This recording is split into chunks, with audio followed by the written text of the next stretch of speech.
Hey, what's up, guys? My name is Joe Ragasta. I sing in the band Patent Pending, and I'm doing an interview for Underground HK, which I believe is Underground Hong Kong. Hey, guys, how are you? Thank you for the questions. They're here, and I'm going to answer all of them in this video. I hope that you enjoy. Why did you guys decide to record a cover album? That question is referring to this album right here.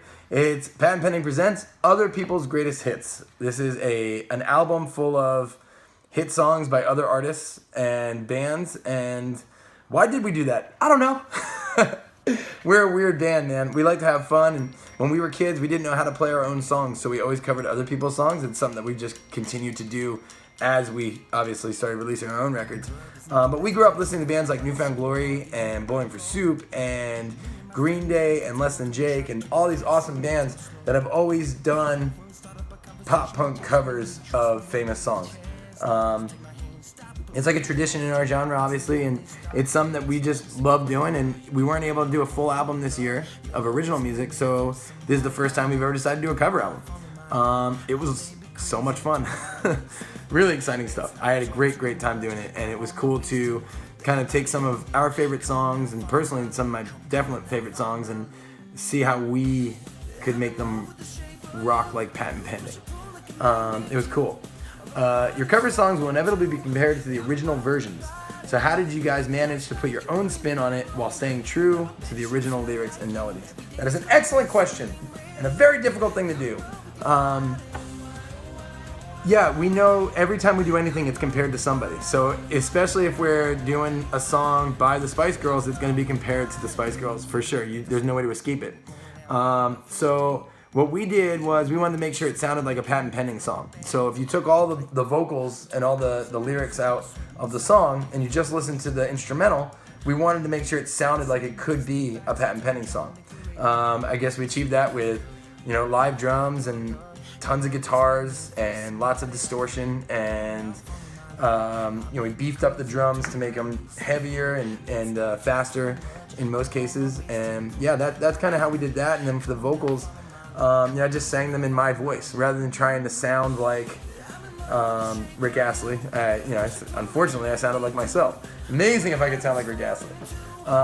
Next question. One of your songs on the album is a mashup of Tiesto's Wasted and Avicii's Wake Me Up. Could you please share a few tips about how to put two different songs together and make everything sound natural and consistent? Another excellent question. So I heard the song Wasted by Tiesto about 3 years ago for the first time, and I love it. I love it. The first time I heard it, I was like, oh my God, I wish I wrote this song. It's so catchy. It was in my head for months. I love it. And I knew I always wanted to do a Patent Pending version of that song. And then a couple years ago, maybe 3 or 4 years ago, the song Wake Me Up by Avicii came out. Now, I love rock music, I really do, but I listen to everything. I love all styles of music. When I heard Avicii Wake Me Up, I don't know why, but for some reason, it became one of my favorite songs instantly. I was just like, I love this song. And it was relatable to me, and the part, I always thought that part was so energetic, and it would sound great in a rock song. So when it came time to do this album, we were like looking at all the different genres of music, pop, rock, oldies, new stuff, like all that stuff. And we were looking at genres, and we were like, well, we never really jumped too far into EDM music before. And it's a custom in EDM music, just like covering songs for pop punk bands is a custom. In EDM music, it's very common to mash up songs. So we were like, what better way to choose between these two songs than to not choose at all and just mash them up and make them one? This was difficult to do at first, and then once we figured out which parts of the songs would work, it was easy. So you take the amazing chorus of Wasted by Tiesto, and you want to make sure that's in the song. My favorite part of the Avicii song is the instrumental. So we made sure we just put the songs in the same key and did the chorus straight into that. And then it came time for the verses. So originally we had the Avicii verse. Where it's like, I go down through the darkness. And it just kind of slowed the song down, and it didn't feel right. So we went Tiesto, Avicii, the instrumental part, and then we went back to the verse of the Tiesto song, which is a little bit more playful and a little bit more energetic. Leaving my glass half empty. So, it just kind of led itself to that. And then the bridge of Wake Me Up by Avicii just worked so perfectly. And it's one of my favorite covers that we've ever done. And it was really, really fun to do, and really cool to get two of my favorite songs in one cover. It was really cool. Were you guys under a lot of pressure when you were inside the studio recording all of these classics and mega hits? Now that's a great question, because we weren't under a lot of pressure, because like no one was making us do this. It was something that we wanted to do. But I understand the question. The question is, was there a lot of pressure? And I guess you're talking about like, was it scary for us to do something like Ricky Martin's "Livin' La Vida Loca" and know that that song's amazing? The original version of that song rocks and is awesome, and it's so energetic. Was there pressure to try and match and beat that energy? Yes, there's a lot of pressure there, because I'm a rock and roll singer, and beyond that, I'm a very specific rock and roll singer.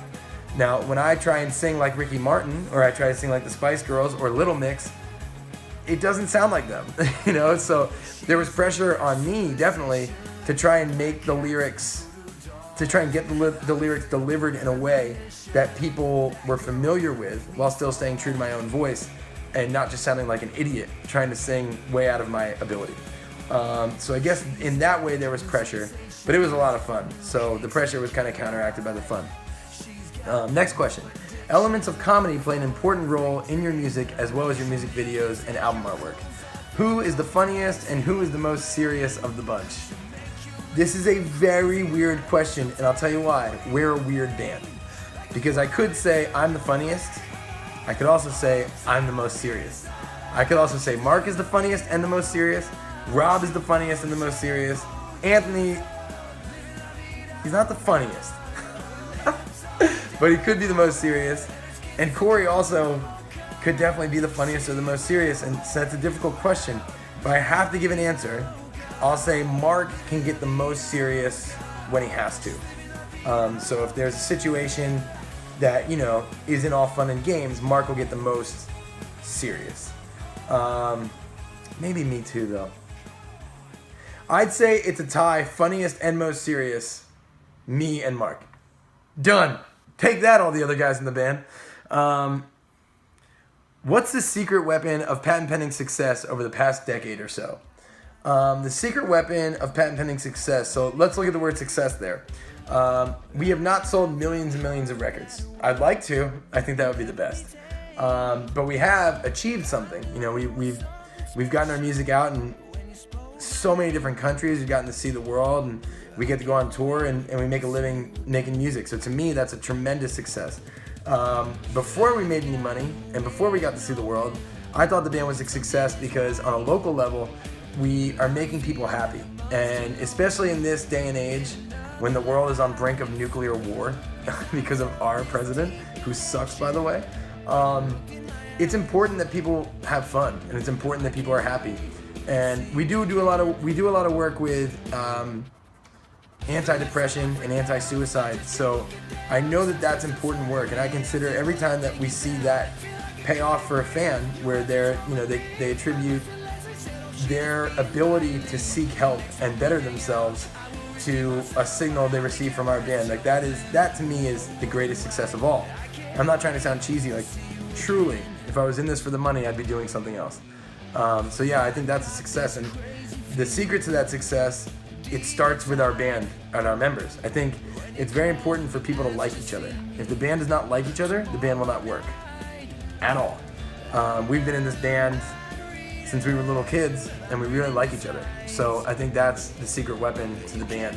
And another one would be, I guess, rolling with the punches. And what I mean by that is you take the good and you take the bad. Take them all there, you have the pack play. You understand that there are going to be many obstacles and hurdles along the way, and if you just take them in stride and get through them, you'll have a great time. I think that's the secret to success of patent pending. What are the things that have motivated you guys every step of the way? I talk about this very often, and I don't know that I've ever gotten to put it in words correctly. I'll try right now, I probably won't be able to, but there is a fire that burns inside me. There's this passion to do this. And by this, I mean art, expression, have fun, go out on stage in front of people and freak out and, make people jump up and down and loosen up and have fun. Like, I think that doing that and know that we get to do that keeps me motivated, and know that we get to keep making records and we get to keep going on tours and keep meeting people and keep expanding, living our lives through the vehicle that is the band Patent Pending.